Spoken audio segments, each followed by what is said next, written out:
دا یو دانه شعر ته وایم چې زموږ د کندهار یو سندرغاړی دی، هم شاعر دی، نوم یې ګل محمد حسرت هیواجي صاحب. د هغه یو شعر دی، ده ویلی دی، اوس مې د زما په ټیخک اواز کې تاسې واورئ. نو لپاره کوم خوند خو زه نه شم په کولی، خو بیا هم درته ووایم زما ډېر خوښ شو. رواج په پښتنو کې خاص پر لوړو تجارت دی، ولور نه دی لعنت دی.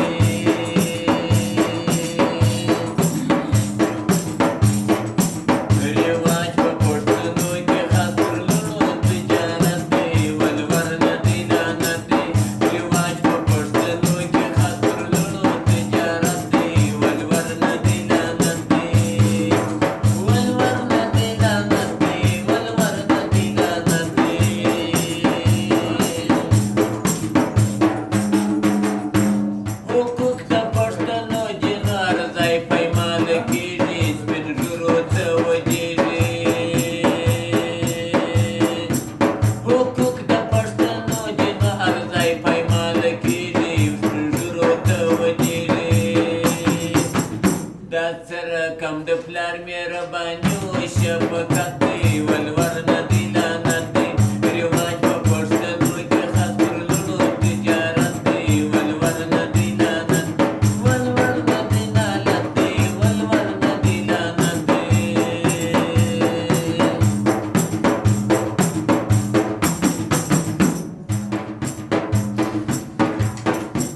رواج په پښتنو کې دغه کار وکړي نادارو،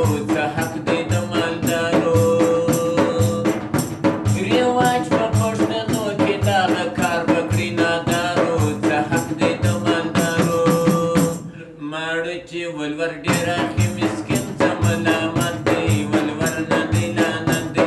ماړه چې ولور ډېر اخی مسکین ته ملامت دی، ولور نه دی لعنت دی.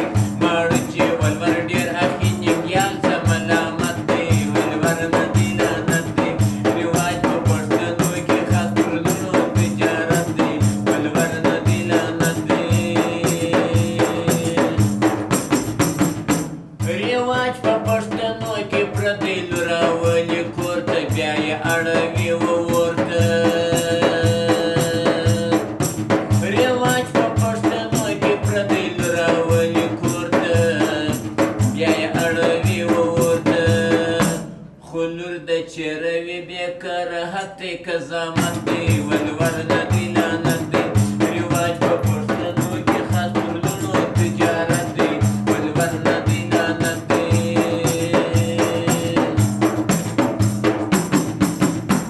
رواج په پښتنو کې لوړې ورکې په بدۍ کې یا دوې